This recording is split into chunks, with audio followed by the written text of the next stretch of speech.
اگر گناہ نہ چھوڑے ہم لوگ اور وہی غفلت کی زندگی، گناہوں والی زندگی میں پڑے رہیں تو ایک آفت کے بعد پھر دوسری آفت، پھر تیسری آفت، پھر تو اس طریقے سے انسان ہلاک ہو جاتا ہے۔ اور گناہ کو اوڑھنا بچھونا بنانے کی نحوست سے آدمی شقی ہو جاتا ہے، شقاوت پکڑ لیتی، توفیق توبہ سلب ہو جاتی ہے، ایمانی سلب ہو جاتا ہے۔ جو مبارک زمانے میں یا مبارک مقام پہ، مقدس زمان میں، مقدس مکان میں بھی گناہ کرے تو اندیشہ ہوتا ہے شقاوت کا وہاں۔ اللہم ارحمنی بترک المعاصی ولا تشقنی بمعصیتک، اے اللہ مجھ پر ایسا رحم کر دے کہ میں گناہوں کو چھوڑ دوں، اور گناہ کی وجہ سے اے اللہ مجھے بدبخت نہ بنا۔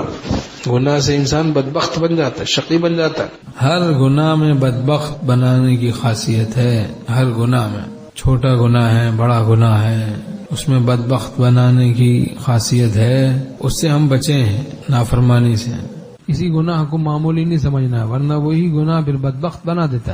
ہمارے باطن میں اللہ نے نیک کاموں کی ہمت رکھی ہے، اس ہمت کو استعمال کرنے سے اس میں برکت ہوتی رہتی ہے، ہمت بڑھتی رہتی ہے۔ اور گناہ کی بھی طاقت رکھی ہے، جب آدمی اس گناہ کرنے کی طاقت کو استعمال نہیں کرتا تو وہ مفلوج ہو جاتا ہے۔ اب گناہ کرنے کی طاقت کو استعمال کرا جا رہا تو بڑھتی جا رہی ہے، نیک کام کی جو طاقت ہمت ہے اس کو استعمال نہیں کر رہا تو شقاوت اور مردودیت کی طرف چلا جاتا ہے۔ ایک وقت آتا ہے کہ جب آدمی شقی ہو جاتا ہے، شقاوت پکڑ لیتی ہے تو پھر گناہ بھی کرتا ہے، ندامت بھی نہیں ہوتی، گناہ بھی کرتا ہے، ندامت بھی نہیں ہوتی، پیٹ بھر کے گناہ کرتا ہے، جی بھر کے، دل بھر کے کرتا ہے، پھر وہ چھوٹنا مشکل ہو جاتا ہے۔ ایسے بے خوف دل سے جو نافرمانی کی جاتی ہے رچ بس کے، پھر اس کا چھوڑنا مشکل ہو جاتا ہے۔ اور ذاکر دل سے جو اگر غلطی سے کبھی ابتلا بھی ہو جائے نافرمانی کی طرف، تو چونکہ دھڑکتے ہوئے دل سے وہ ذاکر گناہ کرتا ہے تو صحیح طور سے لذت لے نہیں پاتا، تو بچنا